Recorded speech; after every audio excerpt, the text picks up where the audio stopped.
Our scripture today is from the book of Revelation. We're going to be reading from the 21st chapter, verses 1 through 6. Then I saw a new heaven and a new earth. For the first heaven and the first earth had passed away, and the sea was no more. And I saw the holy city, the new Jerusalem, coming down out of heaven from God, prepared as a bride adorned for her husband. And I heard a loud voice from the throne saying, "See, the home of God is among mortals. He will dwell with them. They will be his peoples. And God himself will be with them. He will wipe every tear from their eyes. Death will be no more. Mourning and crying and pain will be no more. For the first things have passed away."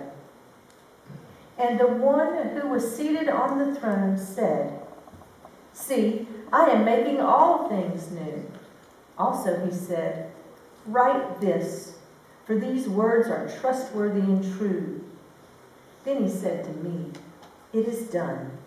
I am the Alpha and the Omega, the beginning and the end. To the thirsty I will give water as a gift from the spring of the water of life." This is the word of God for us, the people of God. Thanks be to God.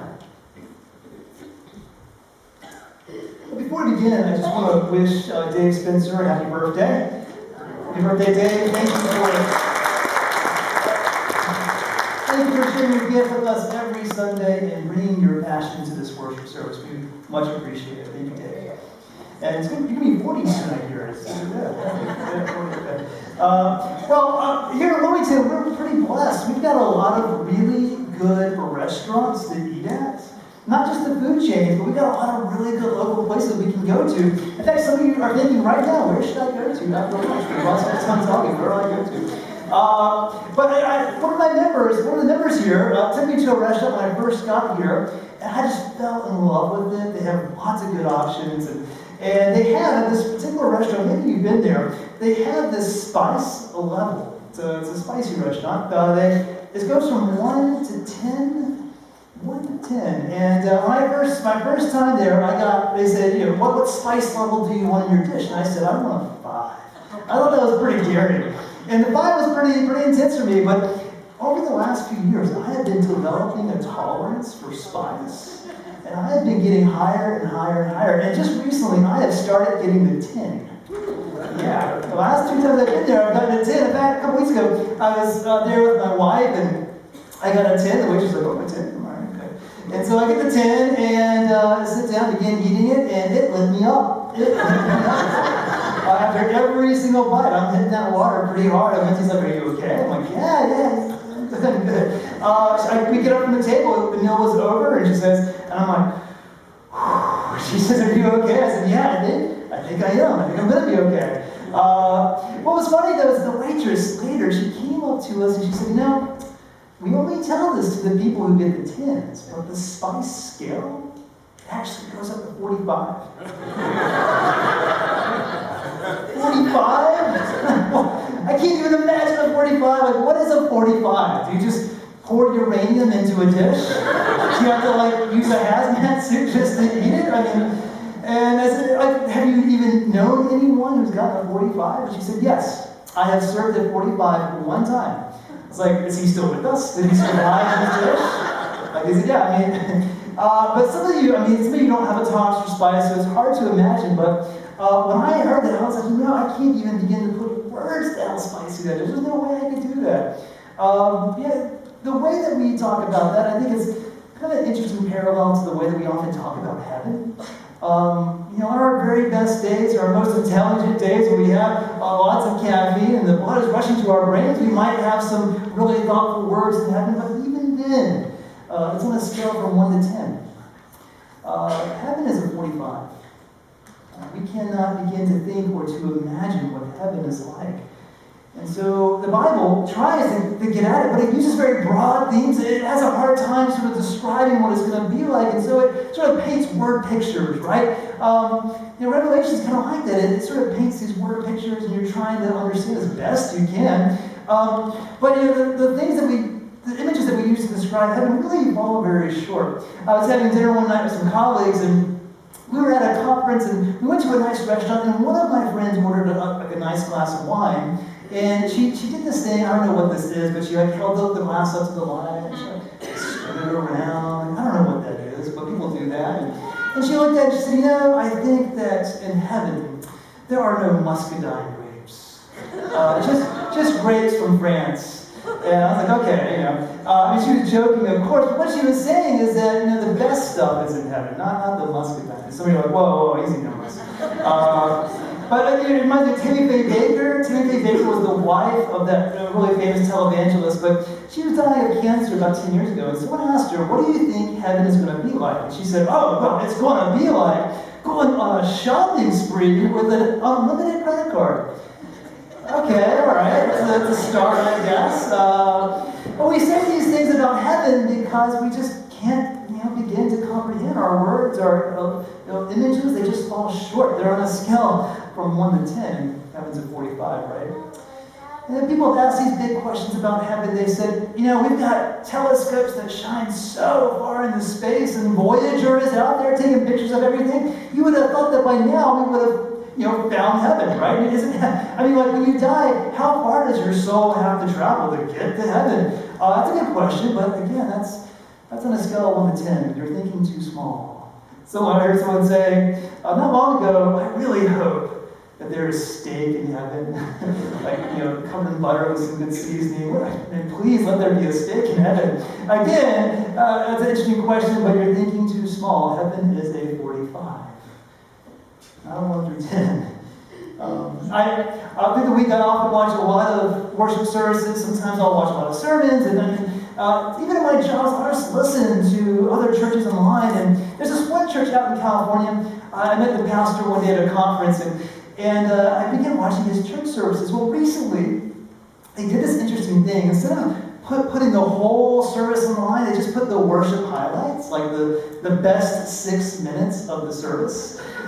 So like the last verse of the last song, or like that part in the children, not the whole children's sermon, just the part where the kid says something funny and embarrasses the parents, that part. And then like where the choir is singing, like not the whole anthem, but just the solo, or not the whole sermon, but just the last 2 minutes in that part where the pastor says something funny. It's like, it reminds me of watching SportsCenter, where like the commentator is like showing the highlights of the Lakers game, and you just see someone sort of coming down the altar, and Chris Berman saying, he could go all the way. The highlights, the worship highlights, it's hard to believe. It doesn't bother me, but it is a sign of the times, right?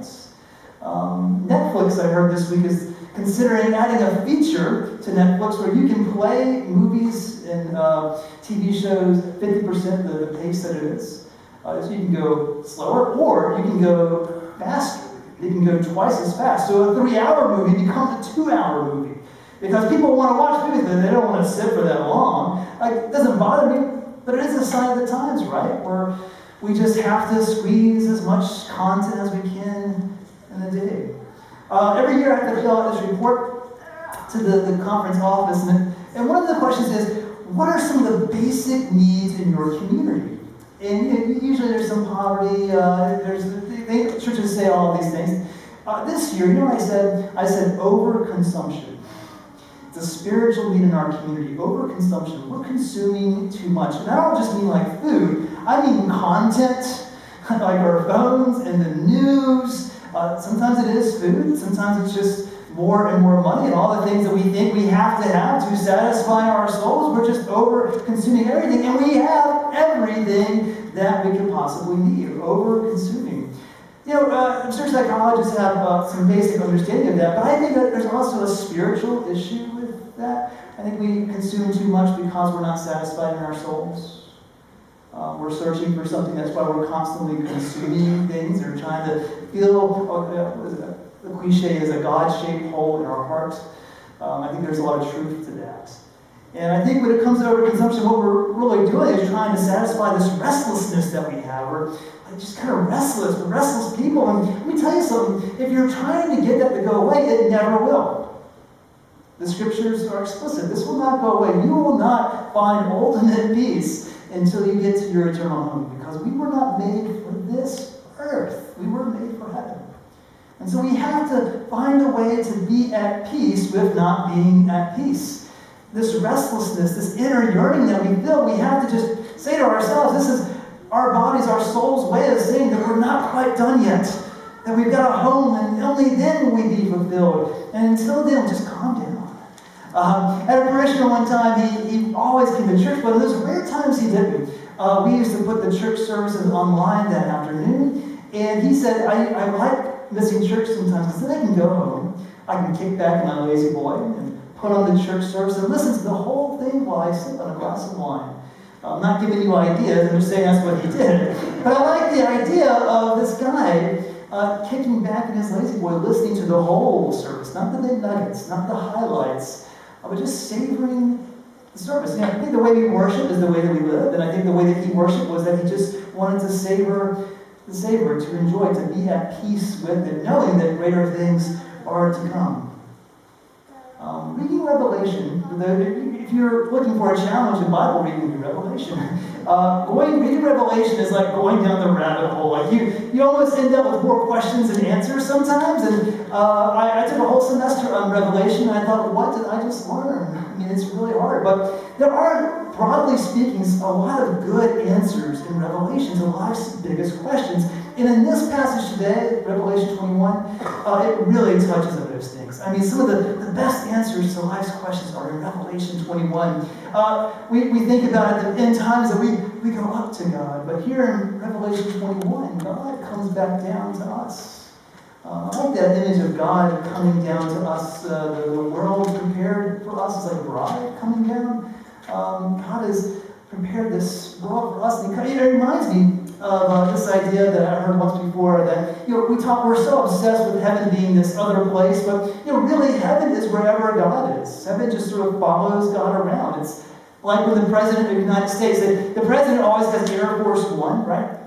We're all familiar with Air Force One, but really, Air Force One is whatever plane the President is in. If the President is traveling on like a 4-seat plane, the call name for that plane then becomes Air Force One. So heaven really is wherever God is, and heaven sort of comes down to us in divine form. But what is predominant about this passage is a single word. It's the word new. New. There's a newness that comes in Revelation 21. And at the very, very end, we begin to receive a newness. And when the Bible says new, what they're not saying is that something is being replaced. Things and people and scenarios are being replaced, but they're being renewed. It's not newness, it's renewedness. And so there are 3 things in particular today that I want to share with you that are going to be renewed at the end if they haven't already been renewed. And that first thing comes to us from verse 4. Verse 4 has one of the most beautiful images in all of Revelation. It says that in the end, God will wipe away every tear. Every tear. So if God comes back to earth and there's residual tears on your cheek, God says, no, I'm going to take those away now. No more. But it's not just the tears for the present moment. It's the tears of all time. God's going to travel back in time and He's going to erase those tears. Not in a literal sense, but all of those long nights where you couldn't sleep because you were crying, because you were grieving, those moments at work where you were under so much pressure that you broke down, all those moments where you just couldn't handle life, God is going to reach back in time and He's going to redeem those moments too. When I was a freshman in high school, over the intercom was the guidance counselor. She said, yes, I'd like to see Pastor Russ in the office. Well, she said, just Russ, not Pastor. It wasn't Pastor Russ yet. But, so I go, and it's the counselor's office, the guidance counselor, so I go in there, and she said, your grandfather has passed away, and your mom is coming to pick you up. And he wasn't sick at all. It was a surprise. So I had to go back into the classroom. It was 3rd period English. I had to go back into the classroom, and I walked in there, and everyone was looking at me like you are. And the teacher said, are you okay? I said, yeah, I'm went back to my chair, I got my book bag, and then I remember I tripped over my desk, and I started crying. And I just walked out, I didn't say a word, didn't even look back. It was just so embarrassing. And God says here in verse 4, I'm going to redeem that. I'm going to change that. I'm going to make that better. That thing that happened to you many, many years ago. I'm going to work on that, and it will be right again. I think that's beautiful. And it's not just something that happens over a period of 1,000 years in purgatory. It's not something that takes time. And God paints this image of this moment. I'm just going to take God's, I'm going to just sort of move that tear aside, and it's all better. It's all better now. We have that to look forward to. The other thing that's going to be renewed, and this is really interesting, is that it talks explicitly about a new earth. A new earth. This is really interesting because I think we live in a great earth right now. Why do we need a new one? Well, when this place started, when time began, there was paradise, right? It was the Garden of Eden. It was this perfect place. There was no disease, no pollution, none of that stuff that we have to deal with today. But I have never lived in a world where there wasn't plastic in the ocean, where there wasn't cigarette butts on the beach, where there wasn't sea turtles dying on the shore, where there wasn't snack wrappers in forests. And so wouldn't it be great to go back, to go to a renewed earth and to see a place that was void of pollution? You know what pollution is? Because we're caretakers of earth. It's sin. It's a result of the fall. Earth has a broken humanity, and so we don't treat the earth very well. But God says, in the end, there will be a renewed earth. Classic example, remember the dodo bird? You probably don't, it was extinct for a long time, but the dodo bird, it died because of what humanity did. And dodo birds kind of had this fearlessness of humanity. They would, land right next to humans, and they were easy prey for sailors, and people would eat the dodo bird. And then we kind of, over time, sort of destroyed their habitat. There weren't a lot of them to begin with, but then they died out. I wonder if in this renewed earth, if things like dodo birds will be there again. Wasn't that God's intention to begin with? They were only gone because of humanity's brokenness. So think about that for a moment. The third thing that, and most importantly, that's going to be renewed are the saints. And those who have gone before us, well, they're already renewed. And so today I'm going to teach you a really fancy word. This is your fancy word of the day. You can impress your friends later with this word. It's a word that we don't talk about very often because usually we spend most of our time talking about the kingdom of heaven on earth. But this is something that we believe that happens when we get to heaven. It's a word called glorification. Glorification. It comes from Romans 8:30, where Paul talks about being glorified, that that's like the last step. And glorification basically is when you get to heaven, all of that brokenness, all of that sin that you have, all that just stuff that sort of inhibited you from being everything you were called to be, this thing just sort of fall away like brown rose petals. They just sort of fall off. And all those things that were inhibiting the part of you that was made in God's image are free, and you become the fullness of whom God created you to be. When I say glorification, I'm not talking about some sort of like glow or aura that's sort of around you. I mean, maybe you do have that, but it's inconsequential, right? What I'm talking about is you reflecting the glory of God. That part of you made in God's image, that's going to shine even brighter. Those little nuances in your personality, those gifts that God gave you, they're going to be dialed up to 45 in heaven. Winston Churchill, he was sort of a Christian, I guess, but he was at church one Sunday, and the pastor was giving them the business, right? And he was talking about sin, and he was just letting them have it. And he said to them, this is not a way to grow your church. He said, all of you are worms. All of you are worms. Because of all your sin, you're worms. Well, Winston Churchill went outside and he said, okay, well, I may be a worm, but at least I'm a glowworm. He wasn't a theologian, but he was on to something there, though, right? I mean, here on this earth, we're inhibited by we're constrained by our brokenness and our sin. We just can't help ourselves sometimes. But when we get to heaven, there is a glorification that happens. We begin to glow. And so today, it's a part of the Christian tradition to light candles in memory of those saints because we want to see that glow. We want to remember that they're not gone from us. They're alive, and they're alive as they ever have been. They're glowing in God's glory. And so so we're going to invite you to do that in a moment. Not just the saints who have passed in the last year, but any saint that you want to remember this morning. Will you pray with me now?